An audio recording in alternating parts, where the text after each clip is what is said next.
আস ইবনে ওয়াইল মক্কায় রাসূল সাল্লাল্লাহু আলাইহি ওয়াসাল্লামের কাছে একটা মরা লাশের হাড্ডি, কঙ্কাল থেকে হাড্ডি এনে, এটা 100 বছর আগের হাড্ডি, এরকম হাত দিয়ে গুঁড়া করে এটা পাউডার হয়ে গেছে। রাসূল সাল্লাল্লাহু আলাইহি ওয়াসাল্লামের কাছে এসে এভাবে একটা ফু মারলো, ফু দেওয়ার সাথে সাথে এটা বাতাসে মিলে গেছে। তো বলতেছে, মুহাম্মদ এই যে কঙ্কালের এই পাউডারটা, তুমি বলতেছো এইটারে আল্লাহ জীবিত করবে, এটারে রিকনস্ট্রাক্ট করবে, কি বলো তুমি? What are you talking about? এটাও সম্ভব? আল্লাহ এই কথাটা সূরা ইয়াসিনে তুলে ধরলেন যে দারাবা লানা মাসালান ওয়া নাসিয়া খালকা ক্বালা মান ইউহিল ইযামা ওয়া হিয়া রামীম। এটারে কে আবার জীবিত করবে? এটা তো জীর্ণ শীর্ণ ধুলা বালু পাউডার হয়ে গিয়েছে।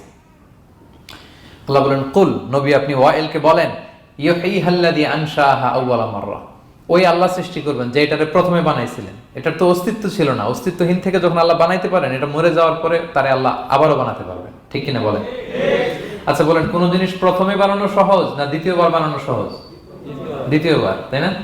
তো প্রথমেই যেহেতু আল্লাহ আমাদেরকে বানাই ফেলতে পারছে, মরে গেলে গলে গেলে পচে গেলে দ্বিতীয়বার বানানো কেন জন্য কঠিন হবে? কঠিন হলে তো প্রথমবার হওয়ার কথা ছিল, যেহেতু নমুনা ছিল না, আল্লাহর কাছে কোনো মডেল ডিজাইন ছিল যে এটার আলোকে এটা ছিল।